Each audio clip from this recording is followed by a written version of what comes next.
Hello, everyone. Welcome to Dean's Chat, where we discuss all things podiatric medicine. My name is Dr. Jeffrey Jensen. I'm the Dean at the Arizona College of Podiatric Medicine and the host for the Dean's Chat podcast. Once again, I'm joined by my co-host, Dr. Joanna Richey. Hi, Joe. Hey, Jeff. How you doing? I'm doing great. It's back in Arizona after some time in Florida and enjoying the dry heat, not the wet heat. Yes, and the weather is absolutely glorious right now. This is why we live here. In a couple months, it won't be the same. Unfortunately not. Well, speaking of Florida, our guest today is from South Florida, Dr. Eric Lullove. Welcome to Dean's Chat, Dr. Lullove. Thank you, Dr. Jensen, Dr. Richey. Thanks for having me. This is a long time coming. We've been planning this, so I'm super excited that we're able to get together. If it's okay with you, let's go first names. Eric and Joe and Jeff, kind of keep it informal. Sure. All right, sounds good. I'll give you kind of more of a formal introduction, but we'll talk about your formative days in podiatry. But you're currently the Chief Medical Officer at the West Boca Center for Wound Healing. You've generated quite a name for yourself in the wound care space. You're board certified in wound care. You also, I think this is interesting, part of the Alliance for the Stakeholders in Wound Care. Yes. And you're on the board, if I'm not mistaken. So we'll talk more about that. But to get started, I thought maybe the place to start is how'd you find out about podiatry? And then we're going to evolve into you being the Pickleball Podiatrist. That's your YouTube channel too. But a little Hence the logo behind me, right? Yeah. I see it. I see it. But a little background would be great for our audience because everybody's playing. So the start was basically I was living in Michigan. I was working as a firefighter paramedic for a suburban area, and wound up going on an emergency call to a patient's house that we knew. It was friends of the family, and the patient wound up expiring. But the backstory was that I had met Dr. Michael Fox out of Chicago, which was the cousin of my mom's best friend growing up. Okay. So I had met Michael after his uncle had expired, and Michael invited me out to Chicago and basically spent a few days with him in the residency program at Edgewater. We're talking 20 years ago, right? So that was kind of how I got into podiatry. And then from there, I got the juice to apply to podiatry school at Ohio, graduated in 2002, went through the whole match process and got selected by the Edgewater program. Had a really good externship and got into that program. I'm very, very grateful for that program because what I learned in 2 years of doing a PSR 24 was incredible. The physicians I got to work with in Chicago, from Dr. Landsman to the late Dr. Neil Frankel, bless his soul. This is how I learned how to do bunion surgery. Because Neil was a bunion machine. Like it was repetitive, same way, he just was textbook. Got to work with the guys from Wild Foot and Ankle, in particular. Just had really good training, like really solid surgical training. But not just the surgical training, but when the program moved to Michael Reese Hospital, right before I started, actually, Michael Reese wound up having a wound treatment center. So we were in podiatry clinic twice a week, the wound center 3 times a week, covering 3 hospitals in Chicago, running around the city, doing cases in the morning. I mean, it was just an insane residency program, but it was such valuable experience that I wouldn't have traded those 2 years for anything. Because by the end of our first year in that program, we were passing off hammer toes and bunions. Like we didn't want to do a bunion or hammer toe anymore. We had done so much in the PGY 1 year that in addition to our rotations, like I just didn't want to see forefoot surgery at all. I wanted to get my hands dirty because I had 1 year left. So, but that was back in the day of the 2-year programs. So, that's interesting because the Michael Reese Hospital had a landmark diabetes management program that preceded the wound care center there. Yes. And it's no surprise to me that you got into the wound care space after the fact. Yeah, this was back in the day when everybody was using EasyDerm, and then that's when Oasis hit the market. So we're talking the early days of cellular tissue products and skin substitutes. And we're in a whole different place today than we were 20 years ago. So, well, there's no doubt about that. So we'll talk more about that. So how'd you land on your feet in Florida? So this is where I've been coming down to Florida since the mid 80s. My grandparents retired down here in Delray Beach, and I've been coming down here visiting them. And I just realized this is where I wanted to live. And the rule of thumb is when you graduate your program, you should move where you want to live. Like that's if wherever you're going to live, wherever you decide, that's where you go and live. Even if it's working for somebody or hanging a shingle or whatever it is. So I wound up working for somebody for about 6 months, and that was enough for me. I had growing up in a family business. My parents manufactured window treatments.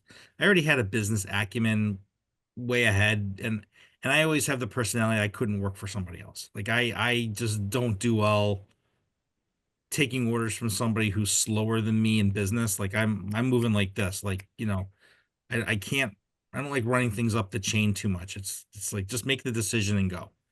Um so I decided to hang a shingle. I started doing mobile podiatry, going to using home health agencies and acting as their medical director and going and seeing patients for wounds, and got started that way, and had about 10 to 15 patients that I had kind of started with. And I sat down, I remember sitting, I still have it actually. I have it framed, but it was sitting in a restaurant with my wife at the time, and like a regular napkin like this. And I had written down how many patients I had. And I still have that napkin. It's framed, and I actually have it in my house. But it was the original napkin that was the decision on how I chose to start my private practice.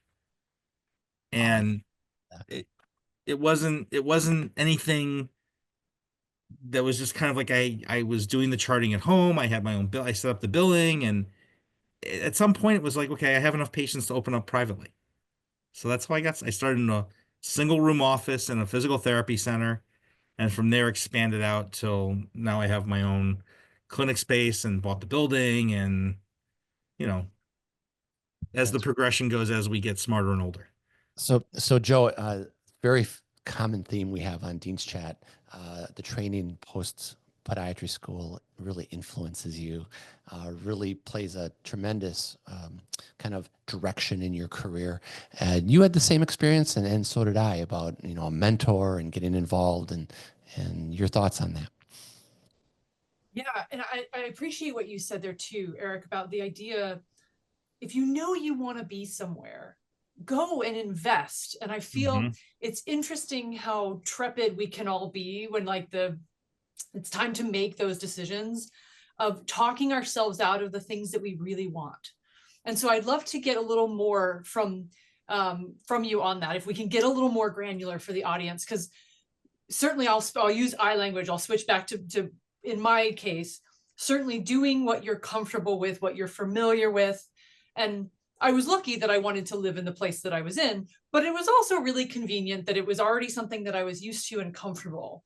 And at the period of my life when I had to consider things differently, having all of the variables that come up, that again, it's so easy to talk yourself out of it. I'd love to get your take on that initial, like, was it just no questions asked, Geronimo, go? Or were there doubts or hesitations or concerns? So I literally walked away from major money in Chicago at the time, $200,000+ jobs coming out of, because I was well trained, the guys knew, and it was a choice. It was, do I stay in Chicago and freeze? Or do I want to live in South Florida and build a life that I want to live? And for me, it's always been building the life I wanted. I can always make more money. You can't replace lost time. Yeah. My older stepson, who's an anesthesiologist, has a very famous line. He says, "There's nothing more valuable in your life than time. You can have all the money in the world. You can have all the things. You can have all the things, the gadgets, the cars, the houses, the vacation. But the one thing that you never have enough of that's more valuable than anything is time." And I try to tell that to the residents that I'm training. I'm like, don't waste your time doing something you shouldn't do, or chasing a job that you really shouldn't take, or, and it goes the same thing. I mean, like relationship wise, like I've been married twice, like you don't want to waste time in a bad relationship. You tell this to your kids as they get older and they start dating, like, do your dating thing, but don't waste time in a bad relationship, you know? It's the same thing with working. Even if you wind up working for somebody and it's a bad relationship, get out. You know, if you sign a contract, you sign the contract. But if it's bad, just get out, because that time you lose, you don't get back again, ever. You know, and I'm nowhere near in my 60s, but I mean, I'm 55. I have more years behind me than I do in front of me. But with medical science day, you never know. I mean, my grandmother's 103 and still alive, and she's going for a pacemaker battery change in like 2 months. So I might live to 110. You never know with my gene, Right. right? But I think that's important life lesson is time is more valuable than anything. So don't waste it trying to chase something that isn't there. Yeah. You know, don't work your life. You know, you're not living to work. You're working so that you can live. And thankfully, I'm at a point in my career where I can work to live. I'm not having to live to work. And I understand you got to pay your dues early. Like, you come out of residency, you got to grind, you got to get your cases. You know, you got to build your community, you got to build your following. It takes 3 to 4 years to build a practice, which is why it's so important to tell these students when they're graduating their programs, you know, go where you want to live, because it's going to take you 3 to 4 years to establish yourself. And if you're here 1 year and here another year, you're not getting traction. You're like in Alabama mud. You're just spinning. You know, it's interesting, Eric. I totally agree with what you said. And I thought it was interesting that you went for the best training possible that you could get. You didn't move to do your residency where you wanted to live. That's interesting, because Right. that's always, students are always asking us about that. Should I do my residency where I want to live? And my response is always, get the best training you can, and you can live anywhere you want. Exactly. I mean, that's probably, For those 3 years, be a sponge. Yep. I think the more important thing as a resident, for the residents that are watching this, I think it's more important not only to learn what you're supposed to do, but working with the various number of attendings teaches you what you don't do, what you don't want to do, or how you don't want to practice, or how you don't want to do certain techniques and procedures. You know, everybody's trained differently. We don't have universal training in our profession. It's kind of program to program based, and it's regional. You know, what's done in South Florida isn't what's done in Chicago. You know, I'm probably the only physician in South Florida that does Homan osteotomies, but that's a major Chicago procedure. Like, that's how I learned, was doing Homans, and bicorrectional chevrons. Notice I don't say Austin. There's a reason for that, by the way. But Can like, I totally just put a plug real quick? yeah, This is why like students get a little grumpy sometimes when we teach them all of these things that they're like, we never see. It doesn't mean you won't see it somewhere, and someone might ask you about it. So thank you, Eric, for highlighting You're why we welcome. teach them all of the things, Yeah. so that when they get asked about a Homan osteotomy with you, they will be prepared. Or like knowing that after you do a Lapidus, you know, the most common procedure is not to do a bicorrectional chevron, but it's more like a Reverden. You do like a Reverden green layered. You do a smaller head procedure because you sometimes have to correct the pasa.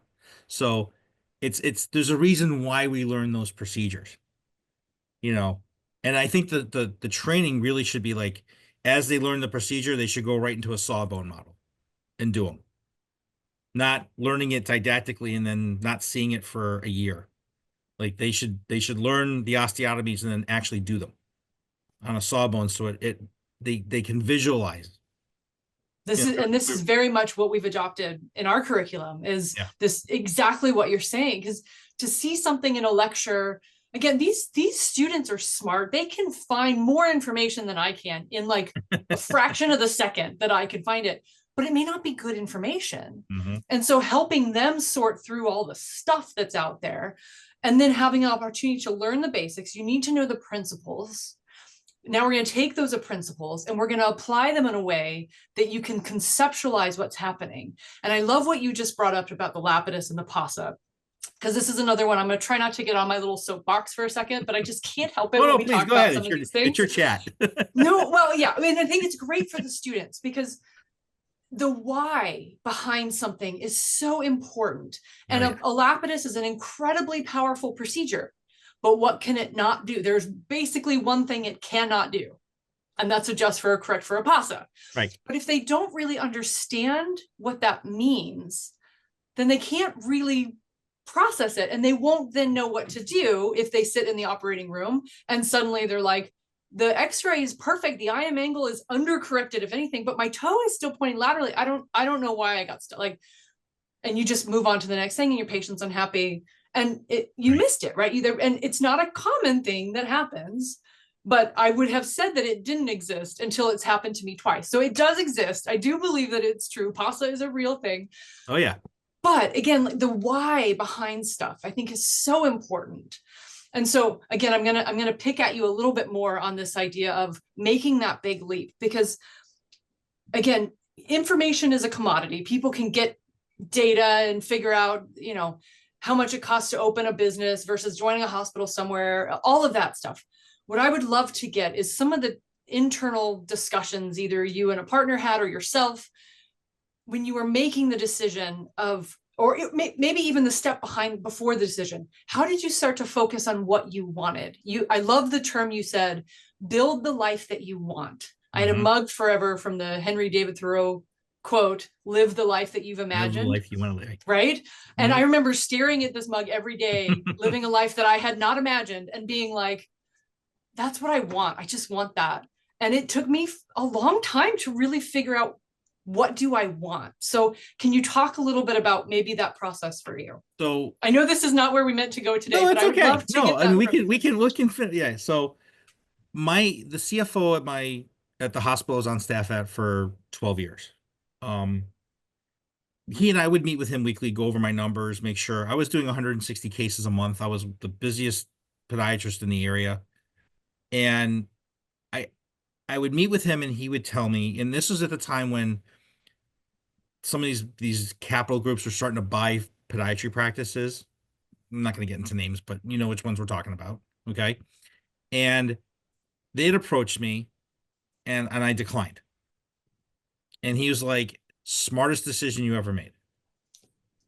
And I said, well, why do you say that? He's like, there are two things you have as a physician. You have your reputation and you have your autonomy. Once you lose either one, you're toast. You're done. And just recently at the FPMA meeting, I was speaking with a few physicians who had signed on with one of these larger groups. And they're not happy.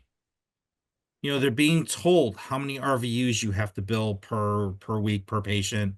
And you're living under the microscope of always potentially losing your job if you're not bringing in enough revenue for the guys in the capital wealth side who don't want to see enough, who aren't seeing enough profits coming out of your generation of business.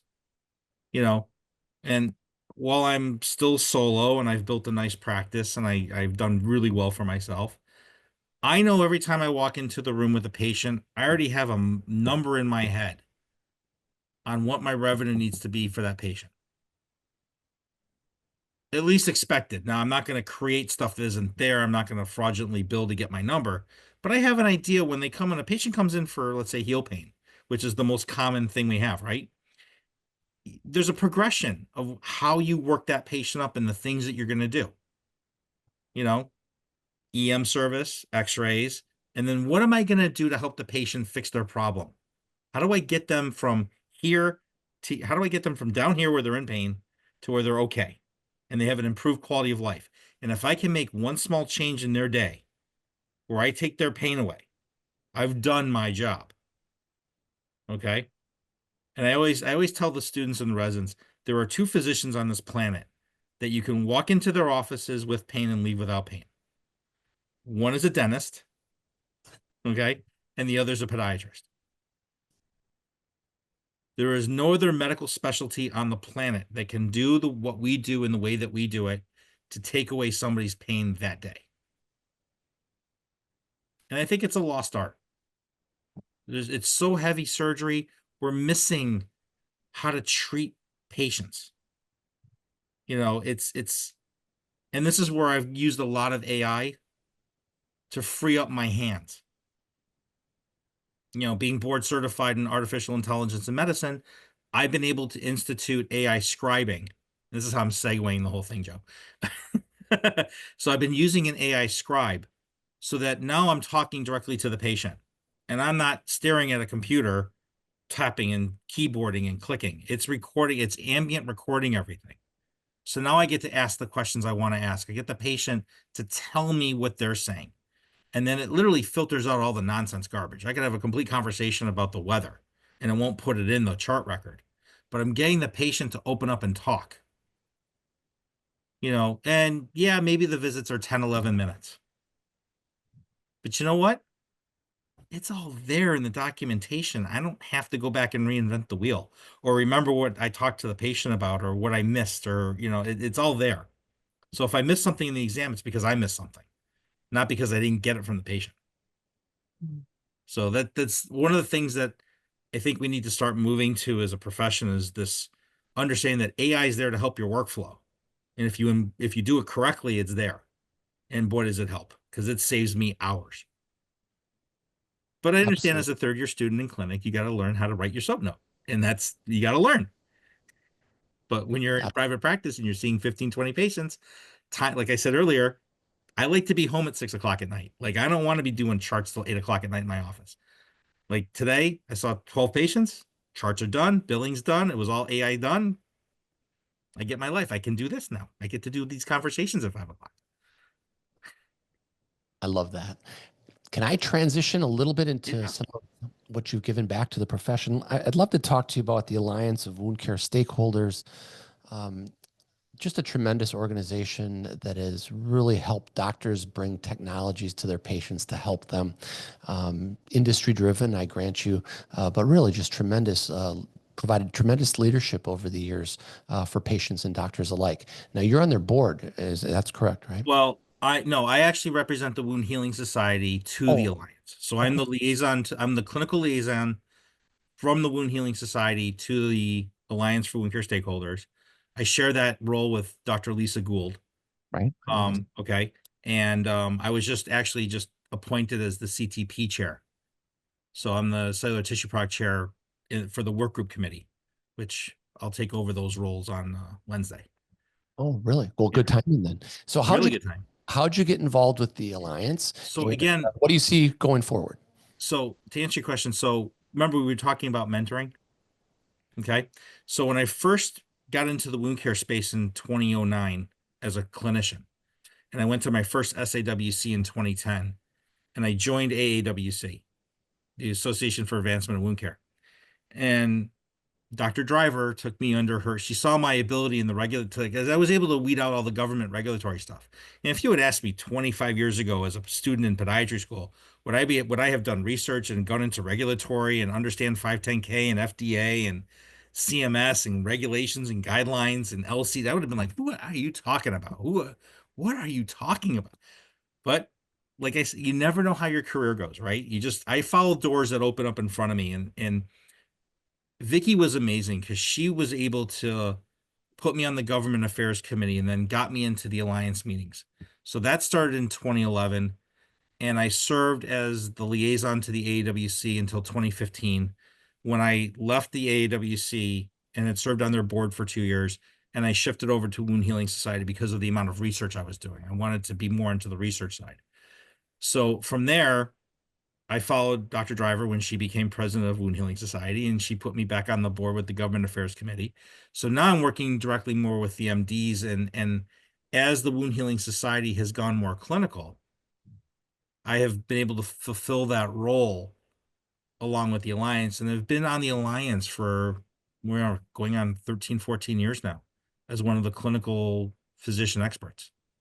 I've gone to DC and testified to the MedCACs and have been on all the calls with all the Medicare contractor medical directors and have fought tooth and nail with cellular tissue product coverage and the Lymphedema Act and arterial disease and surgical dressings. And if you had asked me, like I said, 20 years ago, what am I doing? It's a dressing. But it's really important that we fight for the things that we need to do our jobs. So your presence on social media has made such an impact, Eric, that I don't even follow it. I figure when I need to know something, Eric will talk about it on LinkedIn, or Caroline Fife and any of the group. Anyways, I commend you for your efforts in that regard. Thank you. great work on behalf of the profession, and we all appreciate it. Joe, your thoughts on the Alliance for Wound Care and advancing the state of care for patients and giving back to the profession. Yeah, I'd love it if you could elaborate a little bit on some of the experiences you've had in the collaborative space. You talked about working with other specialties and MDs and kind of what that experience and maybe some things that you've learned in those situations. So when you do wound care, it's really a multi-specialty environment because you're not just treating patients alone in a silo. You know, I think most podiatrists, if you ask like what's the main referral source for patients with wounds, their first answer shouldn't be infectious disease. Their first answer should be vascular services or interventional medicine, whether it's interventional cardiology or interventional radiology or a vascular surgeon. Those should be the first physicians you're referring to, because without the plumbing, ain't nothing getting better. I don't care how good of a surgeon you are. I don't care what kind of products you're using. If the plumbing ain't there, nothing's flowing. Okay. And this is all, everything we deal with is a foundational problem. You don't send a roofer to fix a foundation issue. And that's the same issue with diabetic foot ulcers or pressure ulcers, venous stasis ulcers. It's all foundational plumbing issues, or pressure. And so I don't think of things, I look at things like as a construction. Like you don't send a roofer to fix the foundation when you have to repair the concrete and redo the plumbing. So I think we're in this time right now where the tissue products are being used as a revenue source in private practice, mobile wound care, physician office, HOPD. We've gotten away from doing basics, negative pressure, offloading.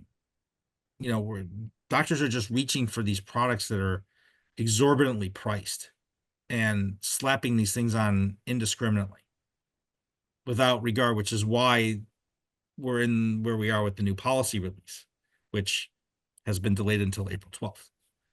So we'll just see how things go. I mean, I feel very privileged having been into a very select group of physicians. When you look at the approved list for diabetic foot ulcers, I'm one of 16 physicians that has an actual RCT approved study that was listed into the coverage policy. And we're talking along the same lines of, research physicians like Dr. Armstrong, Dr. Lannis, Dr. Driver, Dr. Serena, Dr. Teitelbach, and then there's my little name, Dr. Lavery, and then there's me. And I feel very privileged to have created a clinical trial with Kerecis that got included in the coverage policy, and I feel blessed that I've had that opportunity and cemented at least a legacy that patients can get this therapy. But it was a lot of hard work to get there. It just doesn't happen magically, Absolutely. Eric, I was going to shift gears a little bit to the background you have there. You've developed quite a reputation as the Pickleball Podiatrist, and I am curious to the background, how you got in on the leading edge of pickleball, but your practice has a lot of pickleball players, weekend warriors in it. Well, not just weekend warriors, but touring professionals. So I started playing pickleball in 2017, way before the pandemic, before it really took off. And the best way to explain for people who don't understand what pickleball is, and if you don't know by now, you've been living under a rock. Okay. It's the fastest growing sport in the country. And so what it really is, it's ping pong on a badminton court. It's the best way I can explain it. It's not tennis. It's not badminton. It's ping pong. You play with a hard wiffle ball. It looks like this. Okay. And you play with a paddle, composite paddle that looks like this.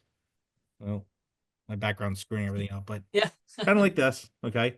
All plugged. Volair is my paddle sponsor.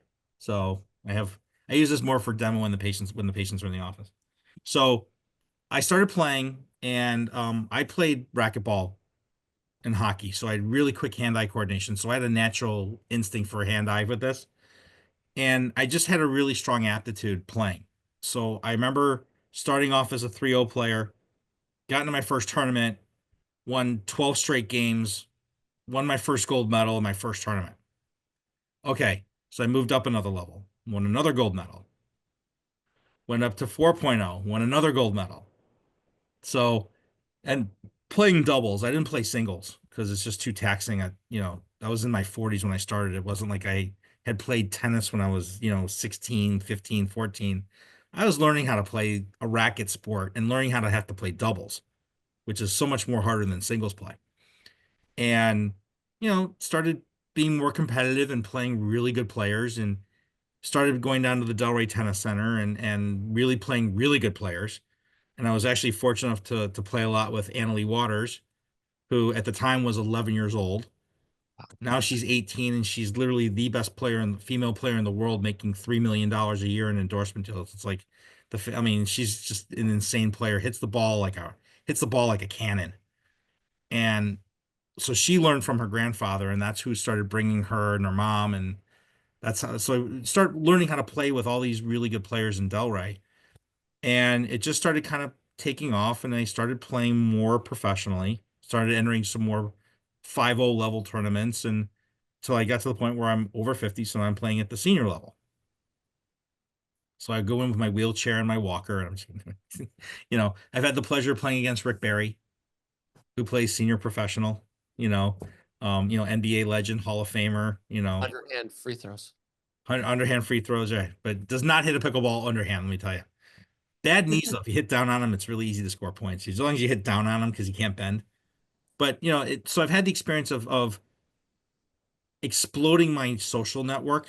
And then when I go to tournaments, I would bring my medical bag, and I would bring my IV fluids. And I'm playing in the summertime in Florida. Guys are getting dehydrated. I'm just starting an IV on them between matches. So that's how the pickleball business kind of started taking off. And I was taking care of a lot of the local players. They come in for treatment. They come see me. I've done a lot of Achilles tendon repairs on these guys. I was one of the doctors that worked with Arthrex to perfect their mid substance repair, because I had a few of them at the same time, and then working with Easy Whip on working with that technology. So you treat what you see, and you kind of just start developing your relationships in the industry. But it's been a lot of fun, and I'm using more non-surgical therapies now because it's just nobody wants to have surgery. It's just they don't want to be out, they don't want long downtimes. And you're seeing that more with the younger generations. They don't want surgery. You have to have, as a clinician today, if you're jumping into surgical options with your patients, you're not offering them non-surgical therapies, regenerative medicine, non-surgical therapies, shockwave, EMTT, EPAT, you're missing the boat with these patients. They're going to go somewhere else. So I almost want to teach a course at the colleges called non-podiatry for the podiatrist. But as far as this is concerned, what this has led me into is the development of my own shoe as a part owner of a company with a pickleball shoe on the market, getting a paddle sponsor, and just having the time of my life doing this. It's just been a lot of fun. And it's a great way to get rid of stress. And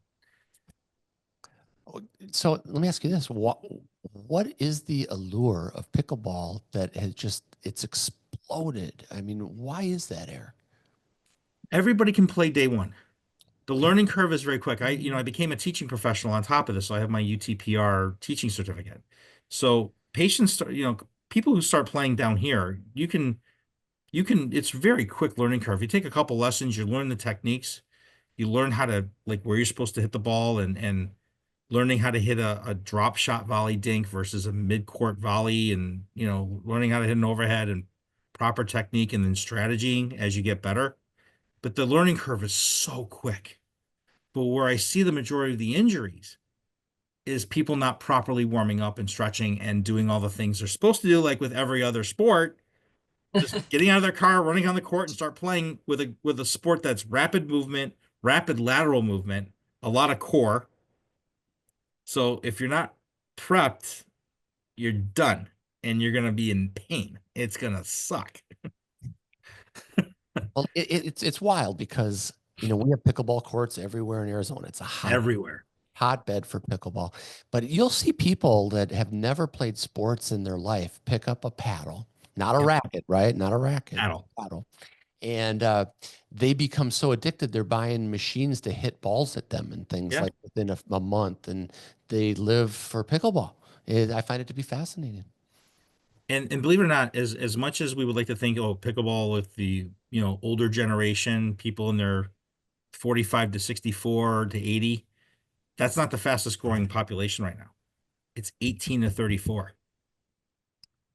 So what's happening is all these kids that have learned how to play tennis, who grew up playing junior tennis, it's so hard to break into tennis financially as a playing professional that they're making the jump into pickleball because that's where all the money is right now. They're getting endorsement deals. They sign with Eula, they sign with Carbon, they'll sign with Volair, they'll sign with Franklin, and they're getting their contracts for travel, and they'll sign with Babolat, and they'll sign with Diadem, which is based down here in South Florida, and it's just they're getting these endorsement contracts for paddles and shoe gear and apparel contracts, and they'll get money to travel to the tournaments, and they get a housing fund. And I mean, the really top players are making multi-millions already, and the lower tier players are still getting tens of thousands to play.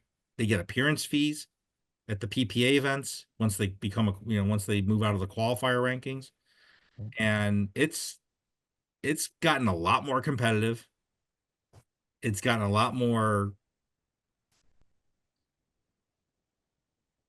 not just competitive, but just financially competitive. You got people getting in the game like James Blake, former tennis player. You've seen the like Agassi and McEnroe have their celebrity events. They have, you've got former tennis pros like John Isner's now playing on the tour. Jeannie Jack. Bouchard, she's playing pro now.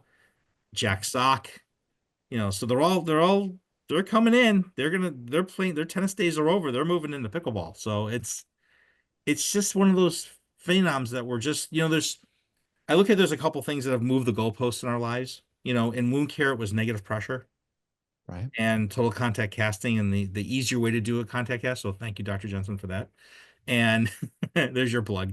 And then, and then when you look at things like sport wise, we grew up with the traditional for hockey, basketball, soccer, football, but now in tennis, but now it's like to be in the pickleball world and seeing how quickly it's been just engrossing. I mean, the Bobby Riggs Tennis Center in California has now more pickleball courts than tennis courts.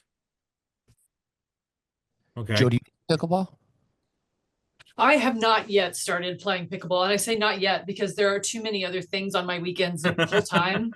We have two small kids, and right now it's that phase of life where I want to spend as much time doing the things they want to do.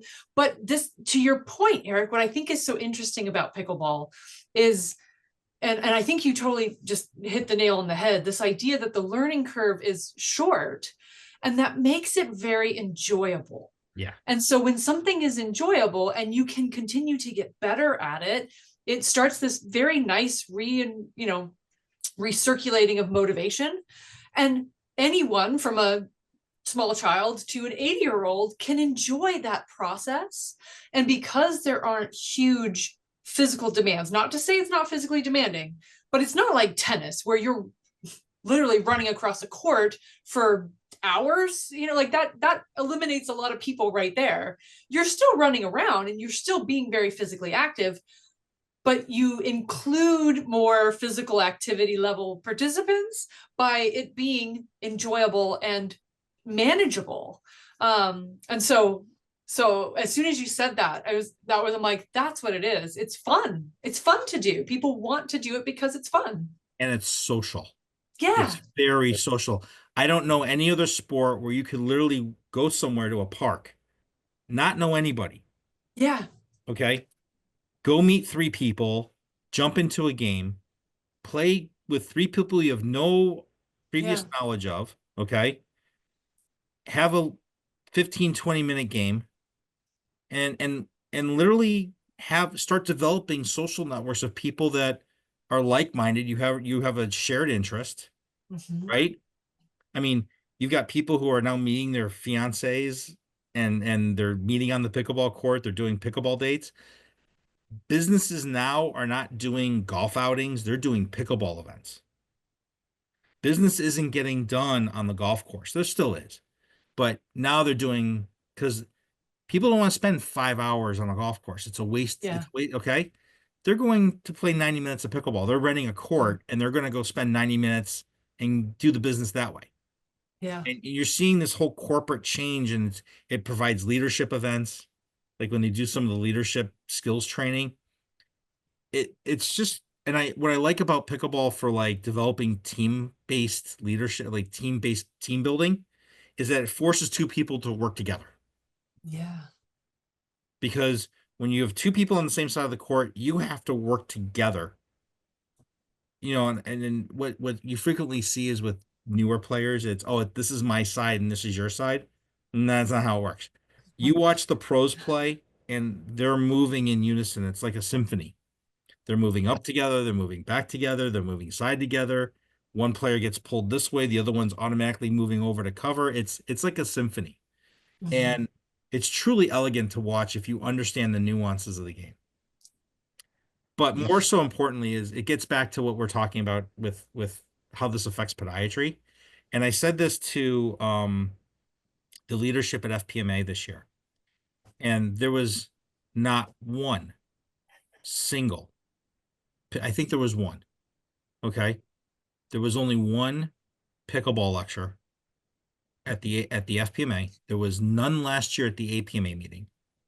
Okay. If we are the primary physician for the lower extremity nationwide, why are we not taking the lead? Why are we so slow as a profession in just taking the reins on this and taking it from the orthopedic surgeons? There's no reason why they should be the lead on this. We see more Achilles tendon, we see more heel pain. I think the one course that we need in school is more functional medicine testing, learning how to assess the pelvic girdle and the muscles that go into the leg, assessing psoas and umbilicus, and learning how core function works in relation to the glutes and the quads, and learning how that functionally to do that on an examination. Because I do that probably 12 times a day. It's interesting. Treese Medical is like one of the major sponsors for the PPA tour. Well, not anymore. That was, they just shut that down last week. Yeah. But I mean, over the last year, yeah. And everything. Yeah. Full disclosure, my son plays on the PPA and he's out of the qualifying rounds. He just goes and he travels all over. And I find it interesting. He quit his job as a sales rep and he's all things pickleball. So I've been watching that. He's a good player. He and I played in Phoenix a couple years ago, and you guys, right on. That's how we met. Actually, I met him at SAWC, and we just started talking. And he's like, "Oh yeah, I'm trying to go pro." I'm like, "Well, let's go play." And I had my paddle with me, and we just went to a court and started smacking around in Phoenix. And he's actually a really good player. You should be very proud of him. He's a really good player. I don't play. I live vicariously. You know, that's okay. At least you know you're not going to get hurt. There you go. There you go. All right. Eric, what a great hour of discussion. Joe, any last questions or thoughts? No, I appreciate your time so much. And thank you for letting me pick you on all the granular stuff. We didn't even talk about the West Boca Center for Wound Healing. We didn't even talk about that. Well, we're going to have you come back then. I guess. That's okay. Sounds good. Eric, we sure appreciate you joining us on Dean's Chat and appreciate your background and your leadership. I mean, my gosh, you've given so much back to our profession. Thank you very much. Well, thank you so much for having me. This was a blast. All right. Thank you. And to all of our listeners, if you're listening on Spotify or Apple, please give us a 5-star rating. And if you're watching on YouTube, by all means, become a subscriber. I also wanted to give you a shout out. You're the Pickleball Podiatrist. You've got a YouTube channel, Eric. Thank you. Instagram, YouTube. You got it. All right. Yep. And Eric, we're also sending you a Dean's Chat mug. Oh, fantastic. You're going to need a little caffeine to get I could use fatty acids going in the morning. There you go. Could always use another coffee mug. I appreciate it. Thank you. All right. It's a good size one too. Is it? Absolutely. Nice. All right. And so we will continue to bring you leaders in podiatric medicine. And until next week, everybody, cheers. Cheers. Thank you.